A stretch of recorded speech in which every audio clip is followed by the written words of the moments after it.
Hello, Blind Eye friends. Last time we were here reading The Wounded Heart, we were on part 3, and let's see, the page numbers would have been 73 or 73 to 83. And today we're gonna start chapter 4, and it's called The War Zone, Strategies for Abuse. And that's where my faithful leaf tells me we are. And sorry, it's been a little bit. I think I skipped a week. I know I usually try to make a video every like 2 weeks, and I think it's been longer than that. I try. I also want to start working on something else, but I'll just save that for another video so we can just get right into it. And I'm sorry if you were crunching. My little baby puppy is in the other room crunching on a bone. So yeah, hopefully that's not too loud. I'm also using a different camera, so I don't know if this is gonna be better or worse. Forgive me if the audio is not great. I'm just always like doing my best, you know? And I'm like, busy mom, I only have like an hour to do this, so hopefully I can get it done. And if not, I'll just cut it short and we'll make another one later. But thanks for being here with me. Thanks for watching, listening, whatever you're doing with this series that we got going on with this. And the book is by Dr. Dan B. Allender, forwarded by Dr. Larry Crabb. Chapter 4, The War Zone, Strategies for Abuse. SA exacts a terrible price in the victim's life in terms of shame, contempt, and denial. The sins of the perpetrator continue to color the victim's life through an inability to enjoy relationship, intimacy, and hope. I thought the truth, like for real. I was so scared of everything. Like after I was abused, I was just like scared of a hug from a man, embarrassingly. And I took like offense to everything. And it like relationships are hard, and they're still hard because you still have like ghosts in the past, you know? Especially if like you got abused and then you get re-traumatized by other people that find out about your abuse and they use it against you. It is horrific. And like sometimes that's worse. Like especially if it's someone you care about or someone that loves you or supposed to love you, makes your trauma like worse. It's that much harder to heal. So everyone, if you find out that someone was abused, please tread lightly, like take caution, just show support. And I know you can't be perfect because you don't know how they feel and maybe you weren't in their shoes, but just be careful. Seek professional help if you don't know what to do. That's one good advice. And I mean, then again, sometimes the police, sometimes the professionals, sometimes lawyers, judges, all of them can actually make things worse too, just based on their personality, based on their own bias, based on their training. So you can kind of get re-traumatized by like everyone involved. So anyways, sorry to already be ranting, but let's move on. The victim's soul feels bound to denial. The heart feels wounded and alone, longing for more delight. Longing for more or delighting in what is available equally stir and endanger the soul. Therefore, the person feels it is better to live without awareness of passion, hunger, or pain. This ache cannot be acknowledged, but neither can it be entirely silenced. The silent scream deepens the paradox of living life without feeling in order to keep the threads of hope intact. The complex web of desire and defense, of longing and contempt, are often hidden below a socially contempt exterior that does not look wounded or confused. The outwardly pleasant layer functions to control both the inner emptiness and the shame and the risk in being deeply involved in a relationship. How is one to enter the chambers of the wounded heart that struggles below the guise of competence and congeniality, if that's the word? Like a labyrinth, the twisted pathway will not reveal its secrets to one who does not understand the complexity or pitfalls of the process. The wounded heart must be gently and accurately understood if it is to reveal the heartache it has stored for years. A grasp of the internal pain begins with an idea of how abuse occurs and what abuse does to the perspective of the victim. The stages of abuse. There is a common process involved in many cases of abuse, whether perpetrated by a relative or by a known non-family member. Abusers usually have a fairly clear strategy for ensnaring their victims, but a warning needs to be highlighted before considering the typical stages of abuse. At first glance, there are so many variations and exceptions to the rule that it almost invalidates the presumption of a pattern. The fact is, the details differ in every case. Each person is uniquely abused. So, what is the point in discussing a common pattern if there is so much variation? The reason is the same as learning the rules of English grammar. There may be more exceptions to the rule than not, but if the rule is learned, the exceptions can be handled. The rule provides clarity to the process, so that exceptions are viewed from a unified perspective, rather than seen as mass disorganized particulars. In most cases, SA is not an event that occurs out of the blue, suddenly and capriciously, by someone who lurks in the bushes and waits for an unsuspecting child to walk into his lair. In fact, only 11% of all SAs is perpetrated by a stranger. The vast majority of SA events occur in relationship with a family member, 29%, or with someone else known by the victim, 60%, which is disgusting. Like, it's disgusting. It seems like it'd be more traumatic to have like the stranger jump out of the bush and all that, and like I can't say because mine was like a close person, a friend, so like that seems more traumatic in a way to me. Like it seems like it would be like if it was just a total stranger, and it would probably be super painful, and like they beat you up and most of the time kill you and all this stuff. Like that seems so scary. I think it's just like a different level and a different mental trauma being someone that you know, and someone that you trusted. And I don't know where I was going with that, but the statistics are scary. And I don't know when this book was written, about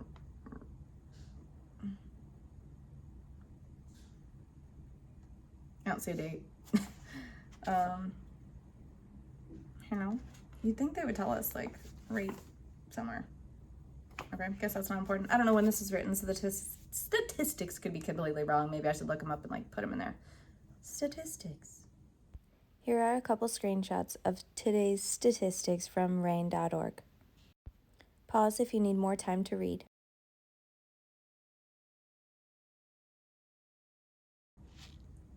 I don't know why I was comparing the two of like jumping out of a bush or whatever. It's just like popped in my head. So let me, on this camera, is there no pause button? That is so lame, iPhone. Oh my gosh, I normally use a Samsung. If there's no pause button, like why? So when I do this, I can't just pause the video and it's just gonna waste my storage, and then phones run out of storage, so. Let me check if it's pause. Okay, yeah, there's no pause button, so, I mean, it's whatever. I'll just put them all together, but it's just kind of lame. Like, what? iPhone, do better. Okay. All abuse is a violation of the sanctity and wholeness of the human soul. But when SA is perpetrated by a member of one's family or by someone who has gained one's trust, the loss is even more severe. SA is always a violation of relationships, or a violation of relationship. The violation always damages the soul to some degree. The trauma will be influenced by factors such as level of severity, nature of the relationship, number of times, and age of the victim. But it is imperative to comprehend an obvious point. Violation is violation, and all violations of God's design bear personal and interpersonal consequences for both the perpetrator and the victim. One leering look by a stranger is far less damaging than interschmorse with a brother, you. But a leering look by a father, even without physical contact, will bear harm because of what God intended for the relationship. Yeah, you. Sexual SA is an event or a series of related events that occur in a context. The context is an important part of understanding the first stage. Few abuse victims come from happy, so-called normal homes, even if the appearance is inviolable to outsiders who do not know the inner workings of the family. Many times, the typical home where A occurs and is not reported is relationally distant and empty. The variations of the pattern are many, but the fact remains that legitimate, healthy intimacy is rare or non-existent in abusive homes. The environment is a breeding ground for deep soul hunger. Many A victims are prone to deny the shortcomings of their own homes. The most obvious reason is that whatever was typical is viewed as normal. Chances are, however, that the two factors that are essential to a happy home were absent in the victims. The first factor is a sense of being enjoyed. For who is, let's see. The first factor is a sense of being enjoyed. For one is rather than for what one does. Many A victims were enjoyed for being the adultified child. Adultified? But that kind of appreciation leaves the hungry heart untouched. A second factor is a respect of one's being that permits the opportunity to develop uniqueness and separateness from the other members of the family. It is typical for the aide daughter to be singled out, often before the A as the one who expected to function as a little adult. Oh, that is true. That hits home. Although mine wasn't like directly in my family. It became like a major like family friend. So I became like a part of their family. So this was definitely true, like the babysitter, the helper in the kitchen, you know. The parentified child may be expected to do the shopping and cooking and handle the family finances. One woman, aided by a friend of the family, was expected to be the source of solace and strength for her mother and sisters. She was the family bulwark and was severely criticized when she wept or showed any weakness. She knew that she could not ask her mother for help because she would upset her mother, potentially provoking another stupefying depression. When asked why she did not tell her mother, she quietly sighed. It would have meant months of picking up the pieces. I felt as if I had enough to cope with in saying no to the abuser. That's true. Like, it's enough to just cope with like the secret and the trauma that's happening. It is actually very hard to, I don't know, like tell your family or your parents or grandparents or whoever, even if people are like asking. Like I did have, like I know we talk a lot about, you know, Let Us Pray and the churches and how they didn't help us, but I did have some people that I think wanted to know or like tried to ask me. But like as a kid, I think you just go into like shut down scared mode. Like no matter what anybody asks, you like click in the training mode, like whatever your ASer is telling you to say to the person, you like go in robot mode and be like, I am fine, everything is fine, nothing's happening, they are wonderful. And like, you know, so when I was like younger, I don't even think I really realized like, hey, there was a person trying to like reach into my world, but like I don't think I could let them in. And so that is kind of sad. And I appreciate anyone, even if I don't like remember that it happened, because a lot of it, like, you know, you don't remember. You can't remember every single day of your life. Because if you try to look back, like, what did you do on your 11th birthday at 10 p.m.? You probably couldn't picture it. So like a lot of stuff I don't picture. So if there was anyone in our church at Grace Baptist in Gaylord, Michigan, if there was any of those people that like knew something was wrong and tried to help, but like I wouldn't let you in, I apologize and I appreciate you.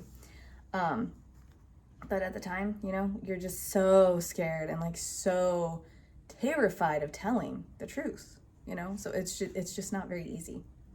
So I appreciate anyone that did put the effort in. I know my peers, like I had classmates that put in effort. Some I didn't even know about, but I appreciate you too very much. A man who was abused by his mother was regularly expected to rub her feet, and read to her when she had severe migraine headaches. Her expectation that he would provide comfort and nurturing were inappropriate for a 9-year-old boy. The mother gave him the role of a husband. The role distortion tears away a child's childhood and replaces it with adult burdens that are too heavy to lift, but must be carried if the child is to enjoy any benefits of life or love in the dysfunctional home. The forsaking of childhood begins the long process of giving up the soul in order to taste a few crumbs of life. The role confusion is further complicated by repeated violations of the child's boundaries and individual rights.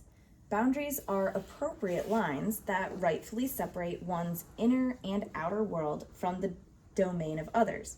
They provide a sense of uniqueness and independence and help a person orient who he or she is in contrast to who others are. A common boundary is the right to privacy while performing hygienic practices. Many abused individuals were never granted a privacy of space, let alone thought or feeling. To be walked in on by family members while showering,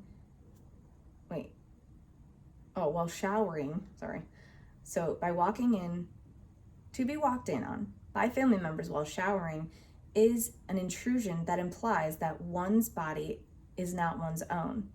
One client had to go to her father to ask for sanitary napkins. Each time she asked, she was subjected to his leering eyes and suggestive questions. Another woman's father intensely scrutinized her clothing and makeup every time she got ready to leave the house. His scrutiny went far beyond a caring father's concern for his daughter's propriety. His near obsession with her appearance functioned as a guise for him to peer more deeply at her sexuality and violate her boundaries. The cases described are examples of SA that although they did not involve physical contact, were severely intrusive and damaging. We make hundreds of choices every day that reflect a sense of legitimate ownership of our body and our being. These choices require a sense of separateness and individuality that brings with an idea of what is rightfully ours and what is reasonable for others to expect of us. A person who has been AID will likely have grave difficulty comprehending the boundary issues that many of us take for granted. The right to decide within limits what we wear to work or school, where we worship, or whether we have the freedom to say no to a request are issues that are often confusing for those who have not been allowed to form and experiment with their own boundary choices. That is one thing, pause for a second. That is one thing, like, I probably struggle with, like, that's the top of my list is like, ooh, almost fell. Not being able to say no to people because, like, when we were raised at Grace Baptist Church, at least, up in Gaylord, it's an IFB church, and it was pretty small. So anyone that was, like, in an authority figure, like, we were always told, like, you know, every adult was, like, over the child, like, no matter who it was, whether it was, like, a church member, a pastor, leader, teacher, a guest, whoever in our church, like, they and their opinions mattered more than us kids.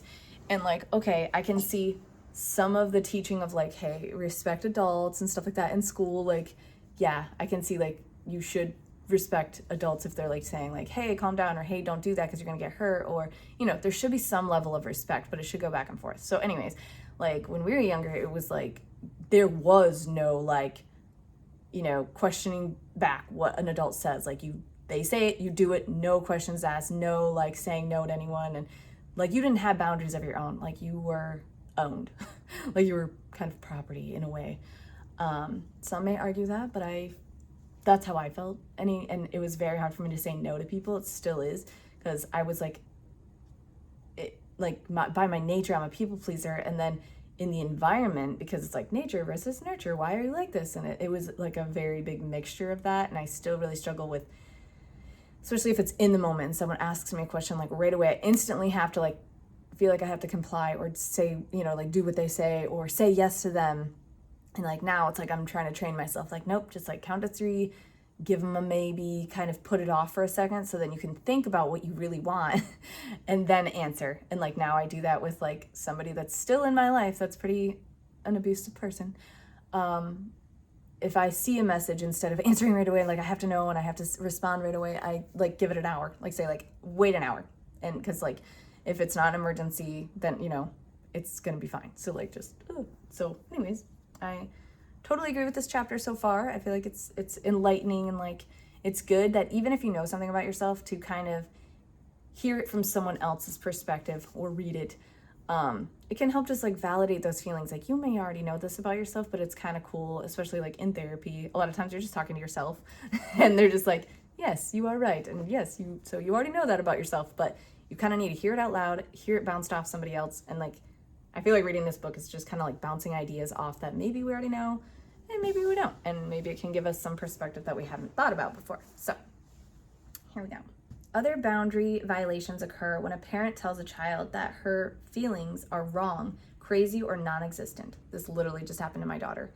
My daughter saw her father and stepmother do something, and he was like, "You are wrong," blank her name. And like, that did not happen, or that's not true. And he said it in such a demanding, like scary way that it just crushed her soul. Like, but I saw it with my own eyes, and he just completely denied that it happened. And it's like, that right there, I don't know, it just bothered me so much because it's exactly what they're talking about, like just invalidating a kid's feelings. Like, your eyes are wrong, like don't even believe what you saw, like you're not being treated badly, the dog's not being treated badly, it's, you know, you are crazy basically. And I get sometimes kids can be dramatic, and they may not know like the truth when they're young, like they just perceive things differently or whatever. But when it comes to something that it's hurting her, and they just blatantly are like, "You're wrong," it's like, what? So anyways, that's just like my personal experience. Like I feel this right now really badly from my own experience, and then for seeing my kids go through that really sucks. Okay. So one mother used to tell her daughter, "You are not afraid of going to school. Are you crazy? No normal kid is scared of going to school. You are not afraid. The denial or rejection of emotions or thoughts violate the privacy and sanctity of a child's inner world. A child likely will question the validity of her perception, making the cost of trusting her intuition exorbitantly high." That is hard, because like then it can't really, they don't know how to make decisions later on if they can't even like trust themselves now. And you know, I do have a more dramatic daughter, and it does seem like there's always issues and stuff like that, but I really try, like I have her in counseling. So like that's one thing, like as a parent, if you don't know how to handle their fears, if you really don't know what to say, and you feel like, you know what, I don't know what to do with this person because that can happen, then make sure that they're getting help from someone else, if that makes sense, a trusted person, hopefully licensed. Because there are things as a parent, like you don't know how to handle, and you don't know how to validate every single feeling that they have, especially if to you it seems kind of silly. If they're not talking about like abuse and stuff, they're just talking about like, "Hey, what do I do at school?" or "Hey, I hate tests," or "Hey," you know, it's like stuff that like legally you just have to make them do. Like they have to go to school, and that sucks. Like I hate it. But yeah, it is important to just like reach out to other people, maybe ask advice from a parent or another friend that has kids or something, just so that like you can kind of get a help making that child feel okay, even if you can't fulfill it completely because you're like, "I'm at a loss. I don't know how to help them when they say they're scared of like caterpillars," or whatever it is. Like it may seem silly to you. Just get someone else involved that can help you, even if it's like, "Hey, let's go hang out with grandma and get some ice cream and talk about why you're so scared at school, and maybe we can try to help you," or whatever it is. Because like I'm literally dealing with that stuff too as a parent. And hopefully I'm not handling it all wrong. I'm sure I've made mistakes and I don't say everything perfectly, but I mean, maybe there's a reason why I'm reading this book as well, to help me be better in my healing, but also be like a better and better parent. And every parent should be open to learning. So, so far, the home of the victim has produced relational hunger, a sense of being needed but nevertheless demeaned, While making it difficult for the child to trust her perceptions and feelings, the atmosphere is also demanding, conservative, and rule-bound. The highest family value is loyalty, always faithful no matter the cost, to protect the family from attack and shame. The hook is often but deep into the child's psyche. No one will love you but me. If you tell anyone what goes on in this home, I will die, or you will lose all opportunity to find love. This sounds so familiar. It's just crazy, like how so many ASers, like, it's like, did they take a class to all be similar? And like, how did they know to say that to you? Like, how did they know how to be so manipulative? Like, I feel like I would have had to like go take a college course on how did they trick me so many times? Or like, how are they all using the same language? And why is it so familiar? So like this guy said in a couple pages before, how there are many variables and there are many different stories of abuse that are like slightly different and have slightly different, I don't know, actions and stories. But I think it's because the ASers are just so similar in nature, like the way they are and their tactics are so similar that we can all basically relate, even if our stories have like a little bit of different color, a little bit of different size, a little bit of different story or time frame, you know, or age or whatever. So to find love, you won't be believed. People will hate you, doubt you, and blame you for hurting your parents. Seldom are the words spoken so clearly. The unstated rule is assumed and infused into the family psyche, like fluoride in the public water system. The scene is set for abuse. The child is, to some degree, empty, alone, committed to pleasing, boundaryless, burdened, and bound to a family or a parent whose desire becomes the breed of hope for the hungry child. So parent whose desire becomes the bread of hope for the hungry child. The two key words are empty and dependent. The child is dependent on the parent's physical provisions for life. Therefore, in most situations, she cannot economically provide her own wants unless she resorts to prostitution or crime. The child also psychologically intertwined in the push and pull of the parent's every offer or refusal to provide nurturing and support. Usually, the future victim has learned at a very young age how to survive, how to maximize pleasure and minimize pain through a series of trial and error experiments. The repeated opportunities to learn an effective style of relating secures for the child a stable pattern of behaviors that we call personality. Many factors influence personality, but the central organization theme in a dysfunctional family will be how to deaden the pain of soul hunger, while remaining sufficiently alert and predisposed to act in one's own best interest. Soul deadness, a heart dulled to its own pain, and a hypervigilant, poised alertness are not compatible patterns in the dance of life. In order to live in the inherent contradiction, the child or adolescent must develop a split between the two or more antithetical positions, thus existing as two different people. This. I felt like two different people. I felt like I knew I didn't have like bipolar or like I knew it wasn't a personality thing. It was acting. I had to act. I had to be two completely different people.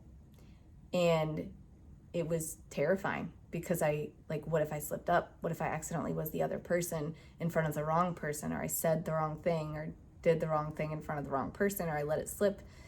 It seriously was so terrifying, and it affected me physically, definitely. And I'm sure so many of you can understand that and feel like, yep, I was two different people, and sometimes three. You were one person at home with a certain kind of life, one person at church with a certain kind of life, and then one person around your abuser. You know, it's really, really sad. So, two or more antithetical positions, thus existing as two different people. An inner person who quietly and unobtrusively stores what is most precious away from the sight of a dangerous world, and a public person who adopts the manner, dress, voice, and face that others who distribute the bounty of life expect to be displayed.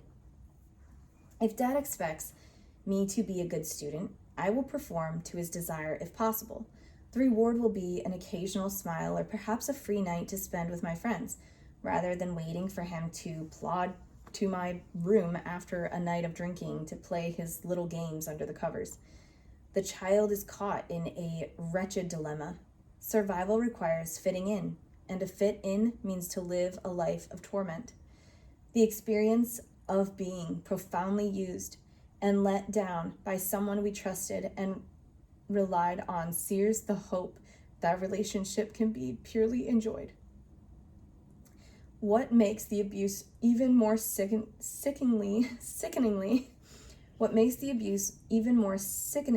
painful is that the trust placed in one's father, brother, neighbor, pastor, teacher, or other friend was used by the abuser to gain an uninformed, naive innocence. Compliance from the victim.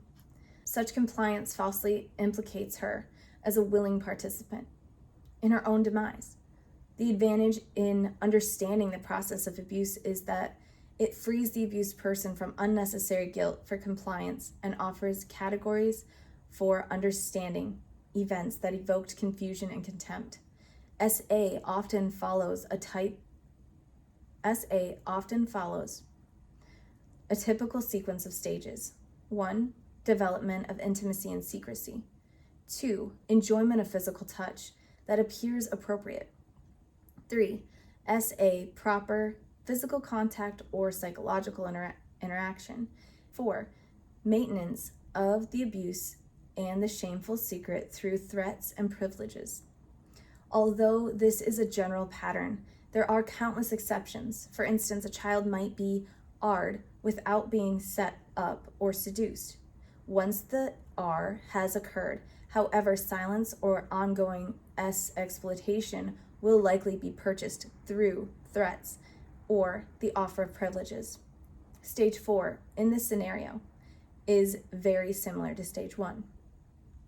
So stage 4 in this scenario is very similar to stage 1. So stage 1 being development of intimacy and secrecy.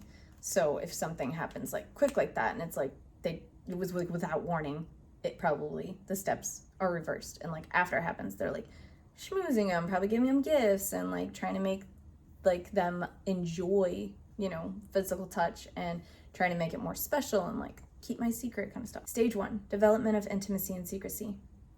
The first stage of A can be considered a conscious, intentional setup that opens the refrigerator doors to the sight and taste of the hungry child. Often the details of the abuse, I sometimes blank it out and sometimes I don't. Hopefully YouTube won't get mad at me. I'm like so bad at it. I'm sorry. Hopefully I'm not confusing everybody. Seductive setup, months and even years before actual physical A occurred. Often the details of the abuse indicate that the perpetrator began the seductive setup months and even years before any actual physical abuse occurred. Even in cases that involved forced interschmorse or violent attack, the perpetrator often pursued an intimate relationship with the victim prior to the assault.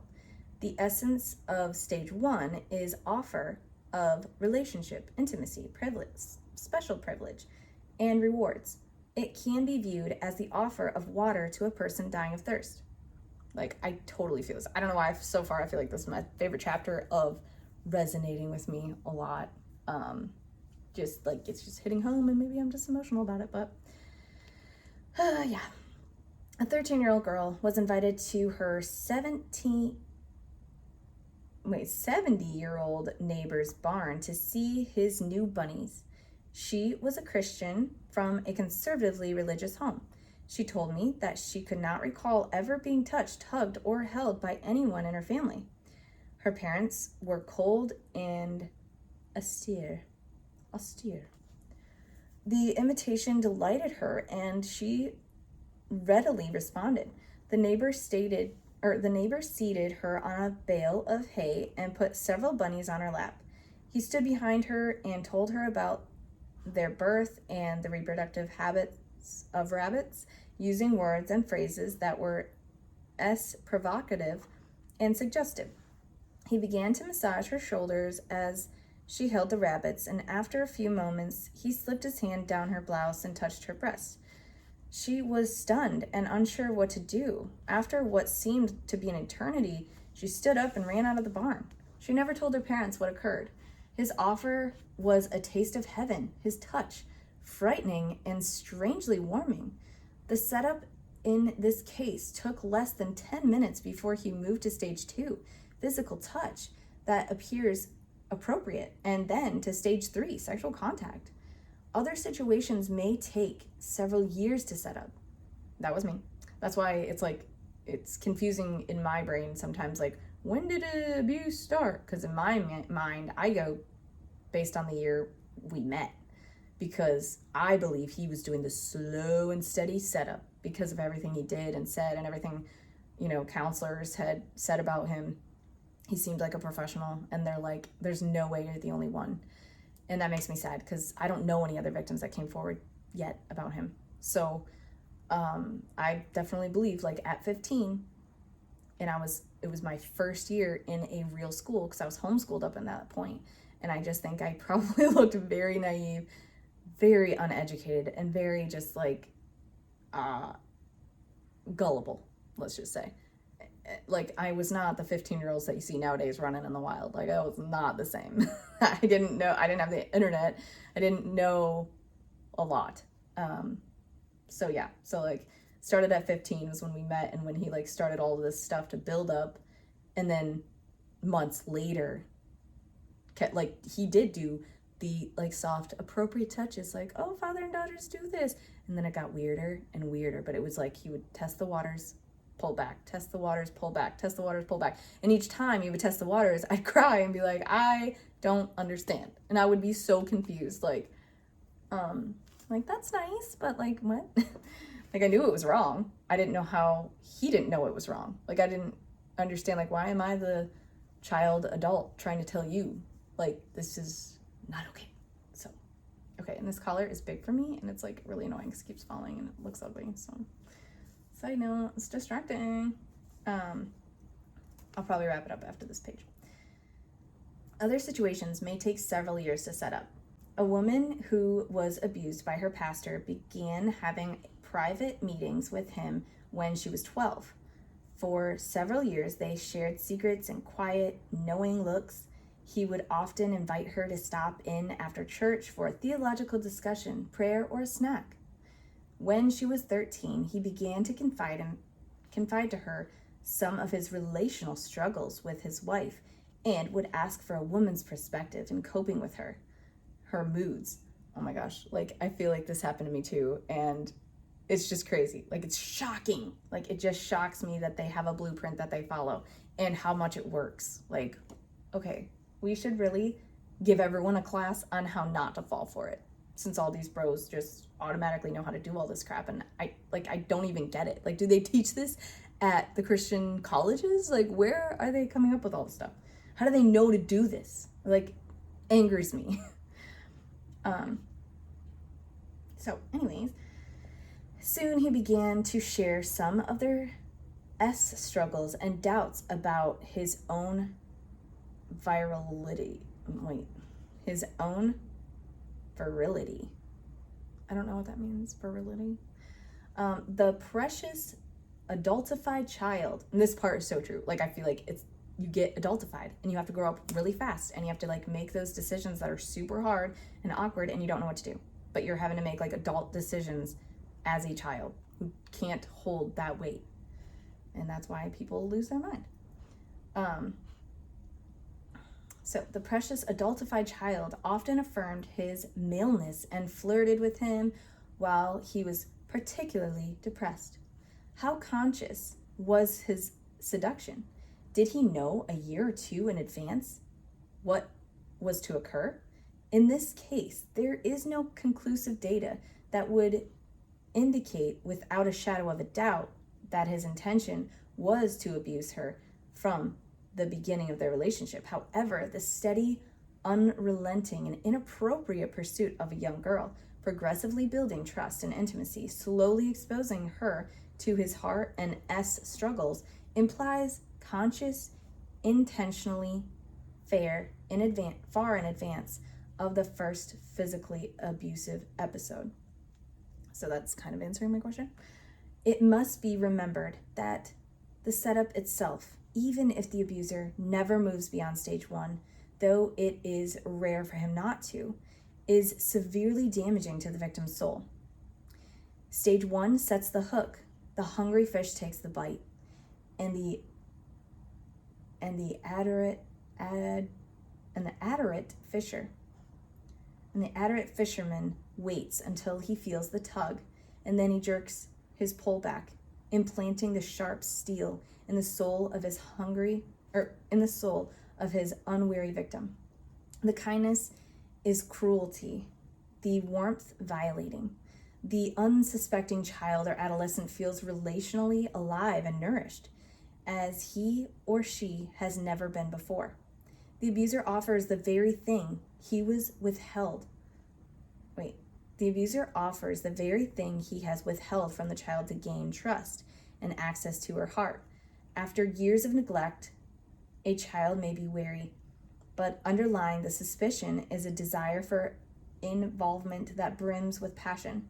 She craves to be wanted, even if what she's wanted for deprives her of her dignity. As the adult or older young person offers warmth and intimacy, or its symbolic counterpart, a ride in a boat, a new comic book, the privilege of staying up late, age-old barriers, and dropped-in anticipation and desire. For many, the first gift is followed by no expectations or demands other than secrecy. Don't tell your brothers we stopped for ice cream. If they know, I'll have to bring them next time. Secrecy, at least at first, is confined to the privileges of intimacy and deepens the special relationship that is beginning.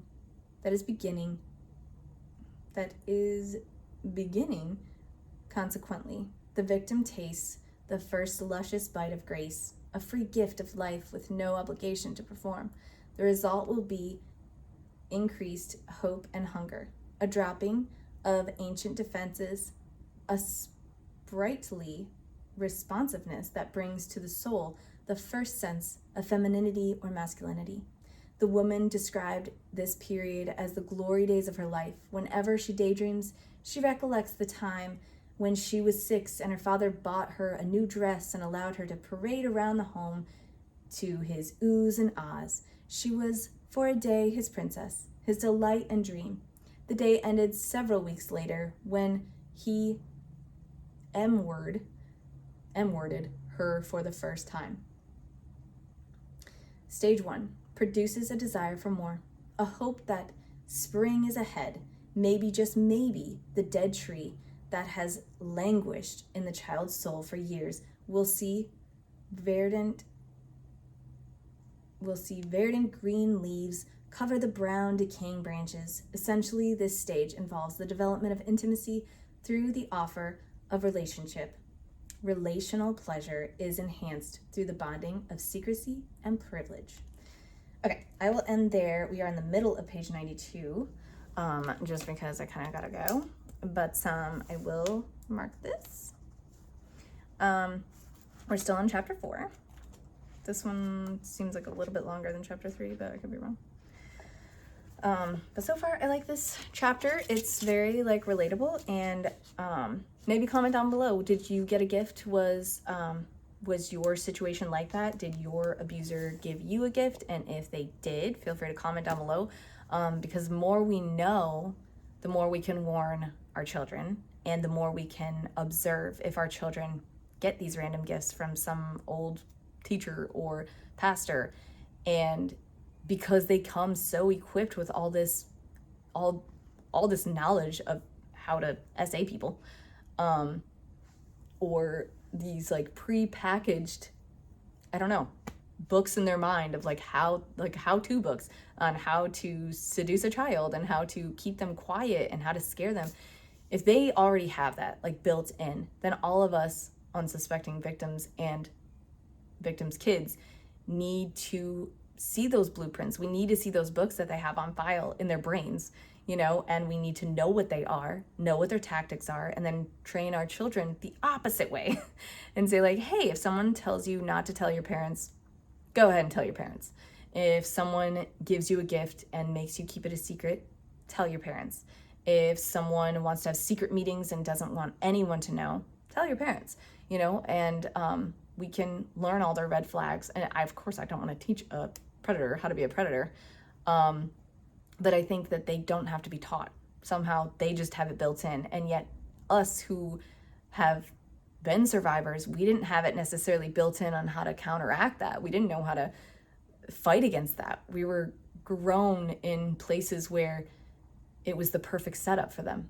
Vulnerable, broken homes, you know, just like literally starving for love, starving for the male affection. If we had like, you know, missing dads in the life, in like the girl's life or the boy's life or whatever, you know, it was just so many times it's kids that are lacking something. Like they said, like it's just, we are lacking something. We're in need of some sort of love, and they somehow fill that, but in the worst way possible, and then turn it into, now we hate ourselves and we're disgusted and we're guilty and it's gross. And then we hate ourselves for even 1 second of enjoying that relationship.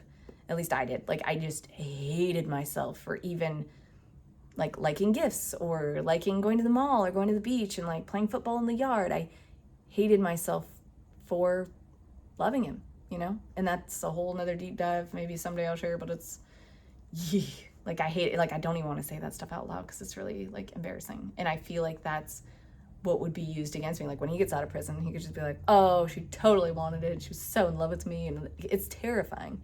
It's terrifying. And I was thinking like time goes by so fast that my perp will be out, you know, sooner than later. And he's already been in there for like 5 years. And I can't believe it because he was only sentenced to like 15 plus.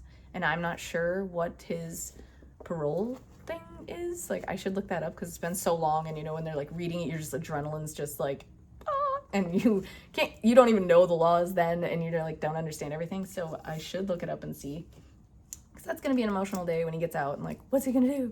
Is he gonna come after me and like watch the Let Us Pray series and like freak out? And you know, I don't know, it's just, it is scary for a lot of us. So yeah, maybe comment down below like what was your gift from your perp, and just help spread the word, spread awareness, share the video, let other parents know like this is a real thing, and these guys seem to be like trained effectively like Marines and going and, you know, wrecking kids' lives. So it is scary, and good luck to everyone. Keep healing, keep spreading the word, help open blind eyes that you know are blind. And I don't know, the more we talk about it, hopefully the more kids nowadays will be more prepared. And it's not the kid's fault if they get abused, but hopefully like on the first stage, like stage 1, hopefully the kid can run and tell a parent, and hopefully the parent will be accepting and protect them and not ignore them, not shut them down, you know, and hopefully we'll be able to see way more of the red flags,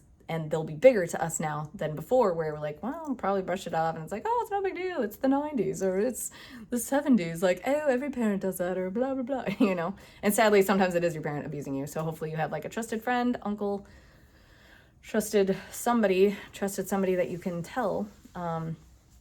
Yeah, I'll stop rambling now. Okay, bye guys, happy healing.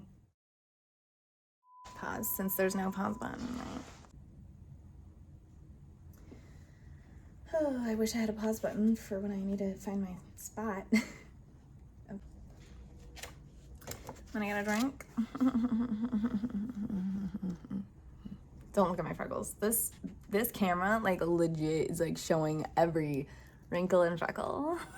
It's like a different setting and a different camera, so like, I don't know. Oh. It's very up close and personal, but maybe it'll be way better. I don't know. Okay. Don't get used to it though, because I'm not keeping this camera. It's just like temporary. Okay. Intimate relationship. Okay. Congruity. Congruity. Geniality. Congeniality. Is it like the movie? Congeniality? Essay, abuse. Okay. Cut that. No. Cut that. Okay. I always lose my place. Capriciously,